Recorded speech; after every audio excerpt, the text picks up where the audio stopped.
Hey Rayleigh and anybody else watching, and welcome back to another message from your father. Today, chapters 25, 26, and 27 of 2nd Chronicles. So we've been looking at a couple different kings. If you remember, we looked at Jehoram, Ahaziah, and Joash. We also saw, under Joash, the repairs of the temple being done. And then we also saw Joash's fall. So we're going to look at another fall today, unfortunately, but a couple more kings. So King Amaziah, King Uzziah, and Jotham. So King Jotham, Amaziah, and Uzziah. And we'll look at Uzziah's fall as well. So again, 25, 26, and 27. So chapter 25. Amaziah was 25 years old when he became king, and he reigned in Jerusalem 29 years. His mother's name was Jehoaddin. She was from Jerusalem. He did what was right in the eyes of the Lord, but not wholeheartedly. After the kingdom was firmly in his control, he executed the officials who had murdered his father, the king. Yet he did not put their sons to death, but acted in accordance with what is written in the law, in the book of Moses, where the Lord commanded, "Fathers shall not be put to death for their children, nor children put to death for their fathers. Each is to die for his own sins." Amaziah called the people of Judah together and assigned them according to their families to commanders of thousands and commanders of hundreds for all Judah and Benjamin. He then mustered those 20 years old or more and found that there were 300,000 men ready for military service, able to handle the spear and shield. He also hired 100,000 fighting men from Israel for 100 talents of silver. But a man of God came to him and said, "O king, these troops from Israel must not march with you, for the Lord is not with Israel, not with any of the people of Ephraim. Even if you go and fight courageously in battle, God will overthrow you before the enemy, for God has the power to help or to overthrow." Amaziah asked the man of God, "But what about the 100 talents I paid for these Israelite troops?" The man of God replied, "The Lord can give you much more than that." So Amaziah dismissed the troops who had come to him from Ephraim and sent them home. They were furious with Judah and left for home in a great rage. Amaziah then marshaled his strength and led his army to the Valley of Salt, where he killed 10,000 men of Seir. The army of Judah also captured 10,000 men alive, took them to the top of a cliff, and threw them down so that they were all dashed to pieces. Meanwhile, the troops of Amaziah had sent back and had not allowed to take part in the war, raided Judean towns from Samaria to Beth Horon. They killed 3,000 people and carried off great quantities of plunder. When Amaziah returned from slaughtering the Edomites, he brought back the gods of the people of Seir. He set them up as his own gods and bowed down to them and burned sacrifices to them. The anger of the Lord burned against Amaziah, and he sent a prophet to him who said, "Why did you consult these people's gods, which could not save their own people from your hand?" While he was still speaking, the king said to him, "Have we appointed you an advisor to the king? Stop. Why be struck down?" So the prophet stopped, but said, "I know that God has determined to destroy you, because you have done this and have not listened to my counsel." After Amaziah, king of Judah, consulted his advisors, he sent this challenge to Jehoash, son of Jehoahaz, the son of Jehu, king of Israel. "Come, meet me face to face." But Jehoash, king of Israel, replied to Amaziah, king of Judah, "A thistle in Lebanon gave message to the cedar in Lebanon, 'Give your daughter to my son in marriage.' Then a wild beast in Lebanon came along and trampled the thistle underfoot. You say to yourself that you have defeated Edom, and now you are arrogant and proud. But stay at home. Why ask for trouble and cause your own downfall and that of Judah also?" Amaziah, however, would not listen, for God so worked that he might hand them over to Jehoash, because they sought the gods of Edom. So Jehoash, king of Israel, attacked. He and Amaziah, king of Judah, faced each other at Beth-shemesh in Judah.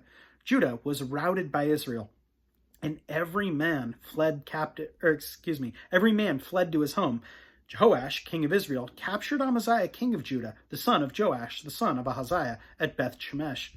Then Jehoash brought him to Jerusalem and broke down the wall of Jerusalem from the Ephraim gate to the corner gate, a section about 600 feet long. He took all the gold and silver and all the articles found in the temple of God that had been there in the care of Obed-Edom, together with the palace treasures and the hostages, and returned to Samaria. Amaziah, son of Joash, king of Judah, lived for 15 years after the death of Jehoash, son of Jehoahaz, king of Israel. As for the other events of Amaziah's reign, from beginning to end, are they not written in the book of the kings of Judah and Israel? From the time that Amaziah turned away from following the Lord, they conspired against him in Jerusalem, and he fled to Lachish. But they sent men after him to Lachish and killed him there. He was brought back by horse and was buried with his fathers in the cities of Judah. Chapter 26. Then all the people of Judah took Uzziah, who was 16 years old, and made him king in the place of his father, Amaziah. He was the one who rebuilt Elath and restored it to Judah after Amaziah rested with his fathers. Uzziah was 16 years old when he became king, and he reigned in Jerusalem 52 years. His mother's name was Jechaliah. She was from Jerusalem. He did what was right in the eyes of the Lord, just as his father Amaziah had done. He sought God during the days of Zechariah, who instructed him in the fear of God. As long as he sought the Lord, God gave him success. He went to war against the Philistines and broke down the walls of Gath, Jabneh, and Ashdod. He then rebuilt the towns near Ashdod and elsewhere among the Philistines. God helped him against the Philistines and against the Arabs who lived in Gur-Baal, and against the Menuites. The Ammonites brought tribute to Uzziah, and his fame spread as far as the border of Egypt, because he had become very powerful. Uzziah built towers in Jerusalem, at the corner gate, at the valley gate, and at the angle of the wall, and he fortified them. He also built towers in the desert, and dug many cisterns, because he had much livestock, in the foothills and in the plain. He had the people working in his fields and vineyards in the hills and in the fertile lands, for he loved the soil. Uzziah had a well-trained army, ready to go out by divisions according to their numbers, as mustered by Jaleel, the secretary, and Maaseiah, the officer, under the direction of Hananiah, one of the royal officials. The total number of family leaders over the fighting men was 2,600. Under their command was an army of 307,500 men, trained for war, a powerful force to support the king against his enemies. Uzziah provided the shields, spears, helmets, coats of armor, bows, and sling stones for the entire army. In Jerusalem, he made the machines designed by skillful men for use on the towers and on the corner defenses to shoot arrows and hurl large stones. His fame spread far and wide, for he was greatly helped until he became powerful. But after Uzziah became powerful, his pride led to his downfall. He was unfaithful to the Lord his God, and entered the temple of the Lord to burn incense on the altar of incense. Azariah, the priest, with 80 other courageous priests of the Lord, followed him in. They confronted him and said, "It is not right for you, Uzziah, to burn incense to the Lord. That is for the priests, the descendants of Aaron, who have been consecrated to burn incense. Leave the sanctuary, for you have been unfaithful, and you will not be honored by the Lord God." Uzziah, who had a censer in his hand ready to burn incense, became angry. While he was raging at the priests in their presence before the incense altar in the Lord's temple, leprosy broke out on his forehead. When Azariah the chief priest and all the other priests looked at him, they saw that he had leprosy on his forehead, so they hurried him out. Indeed, he himself was eager to leave, because the Lord had afflicted him. King Uzziah had leprosy until the day he died. He lived in a separate house, leprous and excluded from the temple of the Lord. Jotham, his son, had charge of the palace and governed the people of the land. The other events of Uzziah's reign, from beginning to end, are recorded by the prophet Isaiah, son of Amoz.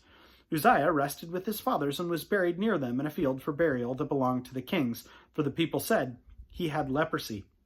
And Jotham, his son, succeeded him as king. Chapter 27. Jotham was 25 years old when he became king, and he reigned in Jerusalem 16 years. His mother's name was Jerusha, daughter of Zadok. He did what was right in the eyes of the Lord, just as his father Uzziah had done. But unlike him, he did not enter the temple of the Lord. The people, however, continued their corrupt practices. Jotham rebuilt the upper gate of the temple of the Lord and did extensive work on the wall of the hill of Ophel. He built towns in the Judean hills and forts and towers in the wooded areas. Jotham made war on the king of the Ammonites and conquered them. That year, the Ammonites paid him 100 talents of silver, 10,000 cores of wheat, and 10,000 cores of barley. The Ammonites brought him the same amount also in the second and third years. Jotham grew powerful because he walked steadfastly before the Lord his God. The other events of Jotham's reign, including all his wars and all the other things he did, are written in the book of the kings of Israel and Judah. He was 25 years old when he became king, and he reigned in Jerusalem 16 years. Jotham rested with his fathers and was buried in the city of David, and Ahaz, his son, succeeded him as king. So we've talked about this before, and I'm just going to keep repeating it every time this comes up because it's so, so important. We see men that start their lives so strong and men that just don't finish the race. And unfortunately, often that's because of the success that they find. I mean, we see that with Uzziah in 26:16. Specifically, it says, "But after Uzziah became powerful, his pride led to his downfall. He was unfaithful to the Lord his God and entered the temple of the Lord to burn incense on the altar of incense." So he's trying to do something good. He's just trying to do it the wrong way. And he's told, even by the priests, what you're trying to do here, God's not going to honor that because you're going about it the wrong way. And I think that's easy for us to do as well. I mean, if you think about arrogant Christians that go out there and make themselves holier than thou or holier than the common people, that's not useful. That's actually being disobedient to the humility that we're supposed to have. I mean, if we tell others our story, our faults and all, as ugly as that is, as our stories may be, God has redeemed us through Jesus Christ. And we don't want anyone looking at our glory. We need them to be looking to Christ because we will fall and we will fail. And when we do fail, we need to be able to point to Christ and say, yes, I am fallen, but I know that my God has forgiven me through the death of his son, because when they look at me, or when he looks at me, he sees Christ's perfect life instead of my fallen state. So that's why I would like you to know Jesus Christ as well. And having that testimony, instead of having one that tries to puff up yourself for how great you are, that is so important. Other people will see that pride and be turned off from Christ because they're looking at you and because you're not looking at Christ. So that humility is so, so important, really. My prayer for you is that you recognize that and that you always strive to be pushing towards the one that died for your sins, because you'll continue to sin, and yet God has forgiven you because of his son. And preach that loud and proud. So, so important. Anyway, know that I love you. Anyone else that is joining, know that I appreciate you so, so much as well. And I'll plan on seeing you tomorrow. Have a good one.